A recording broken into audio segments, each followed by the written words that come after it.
Bakit naman pipiliin pa naming magbukas kung malulugi lang kami? Natatakot yung nagmulta. Siyempre, hindi lang multa, di ba, may kulong din. Ngayon po, wala pong dumating na mga supplier na dealer. Walang dealer na dumating ngayon. Ano po sinasabi nila? Dahil po mataas yung manok, hindi na po sila nag-supply. Stalls which opened operated at a loss, but they doubt if they can open in the next days if they can't get cheaper supply. This prompted some consumers to panic buy, like Ryan, who ordered 8 chickens instead of the usual 3 heads. Sir, baka wala pa bukas eh.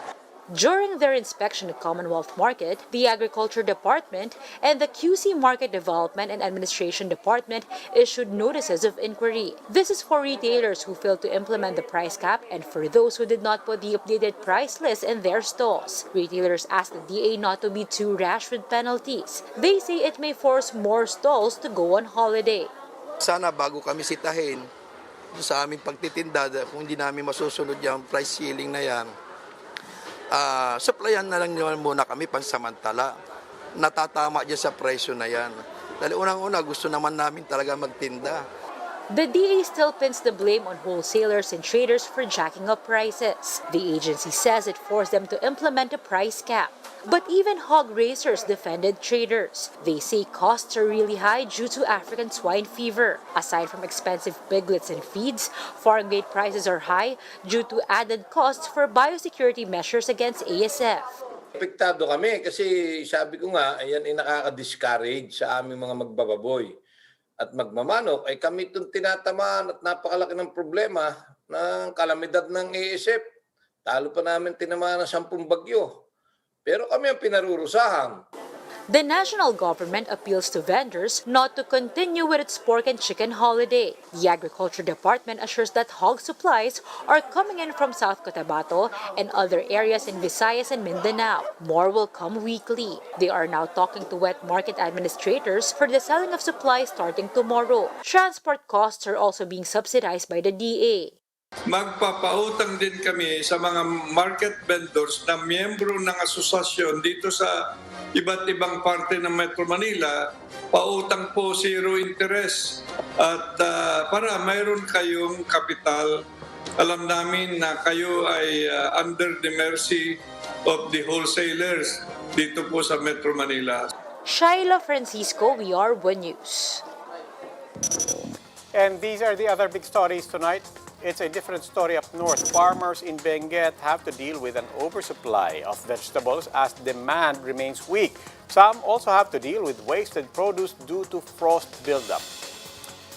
8 more cases of the British variant have been detected in the country, but the health department says there's not enough evidence yet to declare community transmission. And if everything goes according to plan, the palace says vaccine rollout should start Monday next week. Malacanang also says the president will receive the shot first, but it is up to him if he wants to do it in private or in public.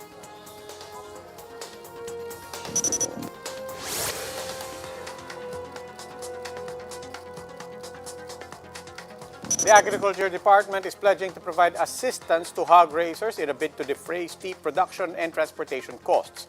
Agriculture Secretary William Dar says the agency will subsidize the shipping of live hogs and pork in a box to Metro Manila. That's 21 pesos a kilo for supply from Mindanao. Those from the Visayas, Bicol, Mimaropa, and Northern Luzon will get a 15 peso subsidy. Calabarzon and Southern Luzon stocks will get a 10 peso subsidy. Dar tells hog raisers to coordinate with regional offices to avail. To ease the impact of the African swine fever, the DAA also offers financial assistance for livestock repopulation. 27 billion pesos have been allocated for commercial hog raisers. Backyard raisers, for their part, will get almost 1 billion pesos in financing, this on top of zero-interest loans. With these measures in place, Dar says the acceptable farm gate prices of hogs should range between 165 and 171 pesos. Ang problema na nakita po natin, Sec Martin, itong nakalipas na 3 weeks, yung mga biyahero, yung mga traders, at saka wholesalers dito sa Metro Manila, sila po yung nagdidikta na ng mataas na presyo So yun, binabalik po natin yan na yung tamang level lang ng farm gate price at mamanmanan natin yan para hindi maabuso. While Metro Manila faces a supply shortage and rising prices in meat, it is a totally different story in Benguet, where vegetable farmers are selling prices at almost no profit due to oversupply. Why is that? Jenny Dongon tells us. June Olpino, a farmer in Atok, Benguet, couldn't help but be discouraged about the effect of frost or andap to his vegetable farm. Talagang sira yung tanim namin, lalo na yung patatas. Yun kasi ang talagang masisira pag talagang frost. Frost or andap is a deposit of small white ice crystals formed on leaves or any surface of the plant. It happens when the temperature drops to as low as 8 to 9 degrees Celsius, usually from December to February. To mitigate its impact, June installed automatic rotating watering system and rain bust that washes off the ice. In the meantime, he said he will just closely watch the vegetables and try to adapt to the situation. Kung minsan kasi hindi mo maano kung matantya kung anong buwan. Kasi kung minsan Nobyembre na, meron na. Gaya ngayon lang, January na nangyari. Ayun kasi kasi na ano lang sa timing eh. Kaya talagang pilit na nagtatanim yung iba. But Atok Mayor Raimundo Sarak assured the public that it will not affect the supply and prices of vegetables. Sarak explained that only a portion of Barangay Paway is affected, and only about 20% of Benguet's highland vegetable production comes from the town. He added that farmers have already learned how to handle the situation. Over in La Trinidad, farmers and traders are having difficulty selling their products. This as a surge in the supply of vegetables in the market has been observed. Some agreed to sell their Baguio Pechay for just 15 pesos per kilo just to earn from their harvest. Farmers worry that the prices may further go down unless there's a leap in the demand of vegetables in the market. They are hoping to receive assistance from the government to help them overcome this challenge. For News 5, Jenny Dongon, We Are One News.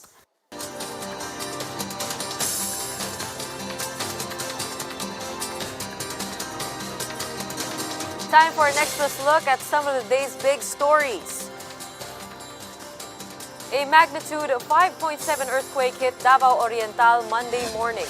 State seismologists say the quake happened at 211 kilometers southeast of Governor Generoso at 8 a.m. It was tectonic in origin and had a depth of 44 kilometers. A magnitude 6.1 quake also struck Davao del Sur on Sunday, injuring at least 15 people and damaging infrastructure. The Transportation Department seeks to finish its bike lane project across the country by June. Assistant Secretary Mark Steven Pastor told Agenda 20% of bike lanes in Cebu are already finished. Metro Manila's is still underway. Pastor says there's a 1.3 billion peso fund for the project under Bayanihan 2. And the Lala Moves food delivery service, Lala Food, will cease operations starting February 16. In a statement, Lala Move says it will redirect its focus entirely on its core courier business. The company has announced that expansion plans are already underway in Manila and Pampanga. We'll pause for a quick break. When we come back, 8 new cases of the British variant of COVID-19 have been detected in the country. Does this mean a community transmission of the more infectious variant? And Meralco consumers, listen up. You can expect lower bills this month. We will tell you why after the break.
Good evening. You're still watching The Big Story. I'm Robbie Alampay. There are now 25 known UK variant cases in the Philippines, but the DOH insists there is still no solid proof of community transmission. The former task force advisor, meanwhile, is urging the public to do away with cloth masks as protection against the British variant. Why is that? Greg Gregorio explains. The Health Department has detected 8 additional UK variant cases in the country. 3 of these are from Bontoc Mountain Province, where local transmission of the more contagious B117 variant of SARS-CoV-2 has been previously declared. 2 of the new cases in Bontoc are female close contacts of a previously reported UK variant case, and the other is a 31-year-old male whose connection to the UK variant cluster is still being verified. 2 other cases are from La Trinidad, Benguet. One of them is a relative of the first UK variant case in La Trinidad, while the other is an 84-year-old male who had no known travel history and exposure and was recorded to have died on January 24. Apparently, nung kausap natin yung regional office namin, they said that this person never went out, no? Seldom. Pero hindi talaga, nandun lang daw sa loob ng bahay, walang ibang contact. So tinitignan ho natin kung ano po yung source of infection at ano pa yung ibang circumstances. 2 others are returning overseas Filipinos. One arrived in the country from UAE last January 7, while the other is reportedly a resident of Talisay, Cebu. Both of them have already recovered. The 8th new case is a resident in Liloan, Cebu, whose history of travel and exposure is still unknown. A health official in Region 7 clarified that a UK variant detected in this case may not be from the province. This is the dilemma. The person or this individual never, had the test done here in Cebu. Meaning to say, we only learned that this particular individual has a final address of Liloan, Cebu province. But the test was conducted in Manila. The health department has since apologized for causing fear among residents of the area. We like to apologize to the province of Cebu. Hindi po tayo para mag-instigate nitong takot. Ngunit yun lang po talaga ang ating regular o kasama po dun sa pagre-report natin talaga because that's part of their case investigation form. So far, there are 25 total UK variant cases in the Philippines, 2 of which are active. 1 had died and 22 had recovered. The DOH said it is already investigating how 2 of the new cases with no travel history and exposure got infected. As of now, there is still no enough evidence to declare community transmission of this more contagious variant. In another issue, the DOH reported that the country's biosurveillance is back to processing 720 samples per week after just 48 last week due to shortage of reagents. But it has said the sequencing supply for succeeding months has also been placed. For now, former task force advisor Tony Liachon urges the public to do away with wearing cloth masks. Liachon says KN95 masks paired with face shields are the best protection, especially with the threat of the new variant. If it can't be helped, he asks the public to wear double surgical masks at the very least. For News 5, Greg Gregorio, we are One News. With some 5 million vaccines via the COVAX facility expected to arrive this month, the palace's medical frontliners can be inoculated within a month. Presidential spokesman Harry Roque in a radio interview said vaccination for 1.4 million healthcare workers should be completed within that period. He says the program is expected to start on February 15 or as soon as the shots arrive. In his briefing, Roque said President Duterte will be first in line to receive the shots since he is also a senior citizen. But whether or not it will be done in public, he leaves that up to Duterte. As for the first family, Roque says they are not part of the priority list. Ang first family po, ang masasabi ko lang po, unless merong comorbidity, ay hindi po talaga sila mabibigyan ng prioridad. Pero dahil mga public officials po ang mga anak ng ating Pangulo, baka naman po makipagtulungan din sila para ma-boost po ang vaccine confidence. Good news for low-income households. The government has extended the no disconnection policy until further notice. For those with higher consumption, don't fret. Meralco also announced lower charges this month.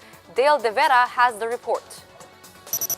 Regina is among many Filipinos worried about their monthly utility dues. She went to Meralco to seek an extension for their unsettled bills. She received a disconnection notice last Saturday and was given only until today to pay the remaining balance. Makikiusap po ako ngayon dito sa Meralco kasi sobrang tumaas po yung bills ko.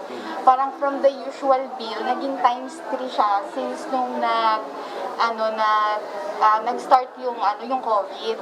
So ako po as a single mom, nahihirapan po akong magbayad kasi bukod sa babayaran yung current bill, kailangan din pong bayaran yung mga bills previously. Ang hirap po ngayong panahon ng pandemic na limited po yung resources.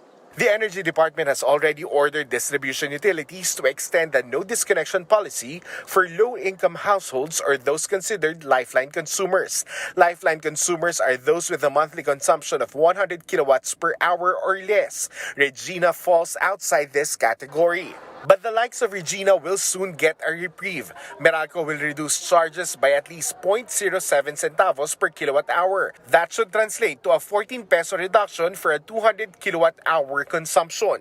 We will try to find a way to assist and help in terms of ensuring that your service will not be disconnected. But of course, we will take that on a case-to-case basis. The power distributor said the new rate will also include adjustments approved by the Energy Regulatory Commission. Recall that the ERC directed Meralco to refund over-recoveries in transmission and other charges. In the meantime, customers of Meralco can also expect lower electricity bill in February. The main driver of this reduction is mainly the generation cost. The February generation charge at 4 pesos and 41 centavos per kilowatt hour is 4 centavos lower than January's generation rate. It is also lower than last year's generation cost. Meralco reminds non-lifeline consumers who are having difficulties in paying their dues to visit a business center. This way, they can discuss other terms that may be available for them. For News 5, Dale De Vera, We're One News.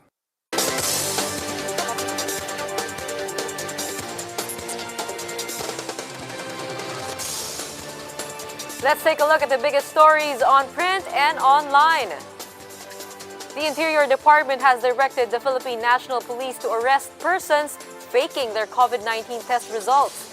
Philippine Star reports that those caught using forged RT-PCR tests will be charged for falsification of documents and for violating health safety standards. This comes after news of 3 Boracay tourists presenting counterfeit swab test results only to turn out positive for the virus later on. The country is looking to borrow $24 billion or more than 1 trillion pesos from foreign lenders this year. This is to plug the deficit as the Philippines enters its second year into the pandemic. Business World reports that the government plans to source a total of $7.7 billion or 369 billion pesos in loans and grants from multilaterals. And this from News 5. There may be a need to revisit the 1992 accord between the University of the Philippines and the Department of National Defense. Interior Undersecretary Jonathan Malaya says the agreement is outdated and runs counter to the constitutional bounds of the PNP. The university and the DILG will create a technical working group to go over the security agreement. Time for another quick break. When we return. 7 perish while hundreds more are missing after a Himalayan glacier broke and caused intense flooding. And it was a Super Bowl upset after the Buccaneers dominated the defending champs. We will also give you a wrap-up of the electrifying Super Bowl performances. The details later.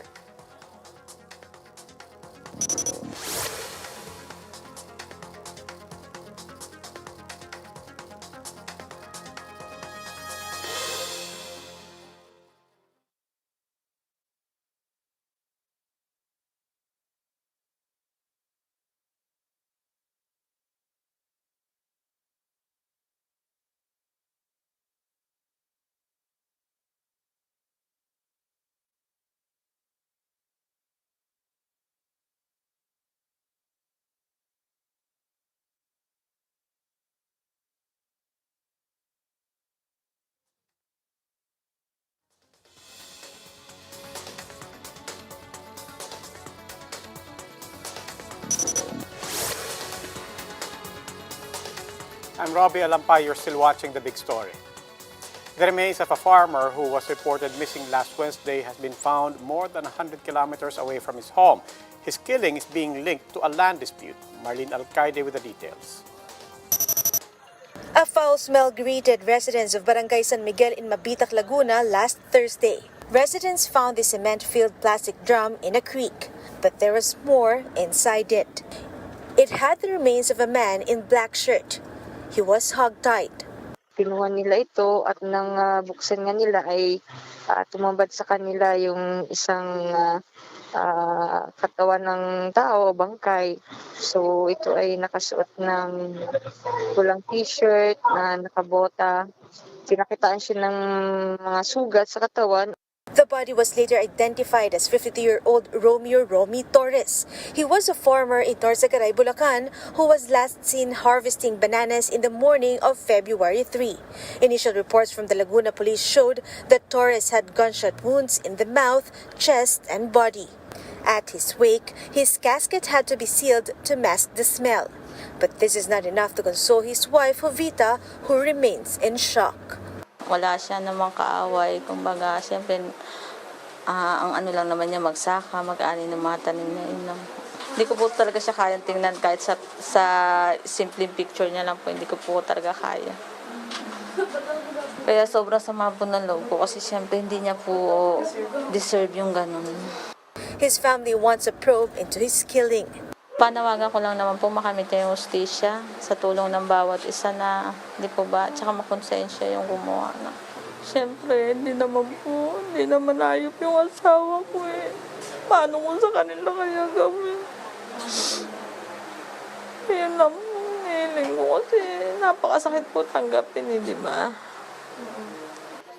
The Kilusang Magbabukid ng Pilipinas or KMP says Torres was among the farmers who fought against land grabbing in the area. In the center of that dispute is a 75.5 hectare of land in Norzagaray town, Bulacan. The farmers group has been in dispute with a private firm over the land's ownership.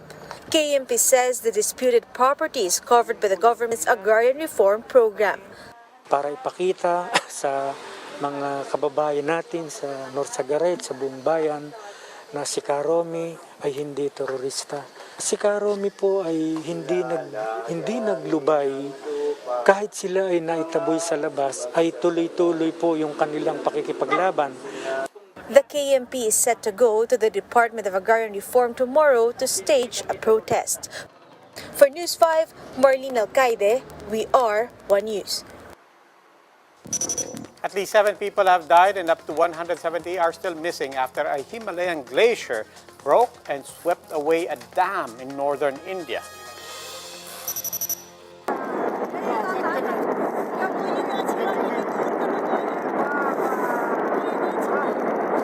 Collapsed and damaged a hydroelectric dam that set off a torrent of water, rock, and dust down a mountain valley. Locals fear that villagers and people working at a nearby hydropower project have been swept away. Hundreds of military personnel have been deployed to the Indian Himalayas to help in search operations.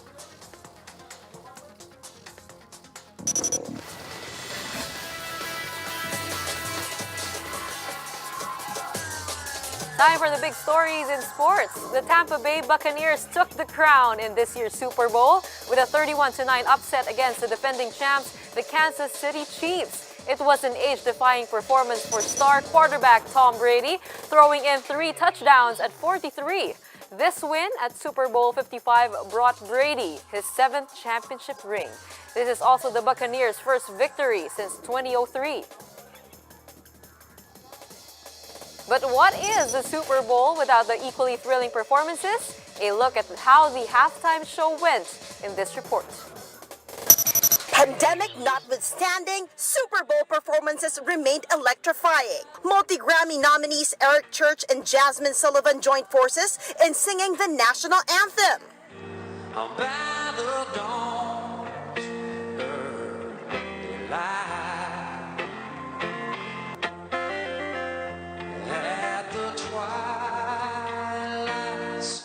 Prior to the duo, Grammy-winning rock star Her performed her rendition of America the Beautiful.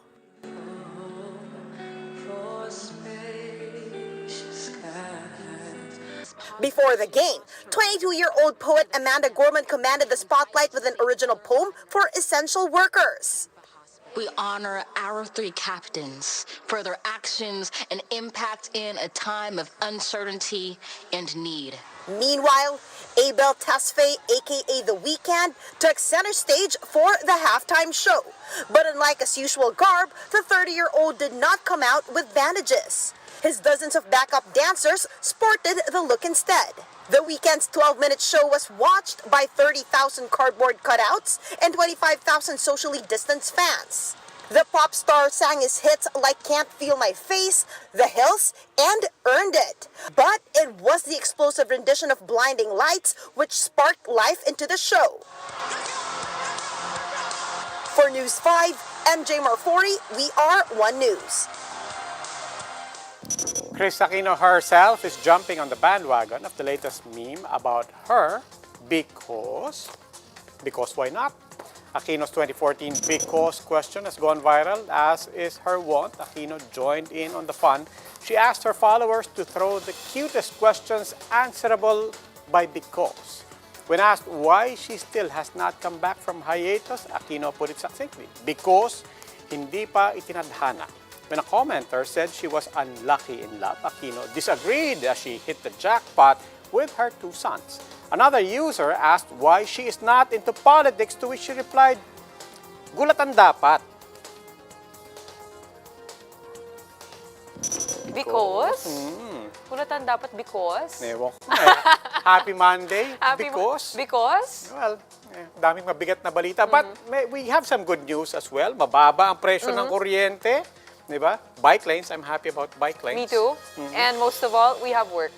No, still a blessing. Still a blessing for all Good of Monday, us. And good week finally, ahead. let's not forget, mag-uumpisa na ang inoculation. Hopefully by next week it starts. Hopefully.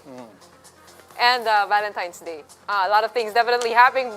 But that wraps up today's big story. I'm Gretchen Hall. Catch us again tomorrow at 8 p.m. on Signal Channels 8 and 250. Please like our Facebook page, One News. For more in-depth analysis, visit our webpage, onenews.ph. I'm Robbie Alampay, and we are One News. Good evening.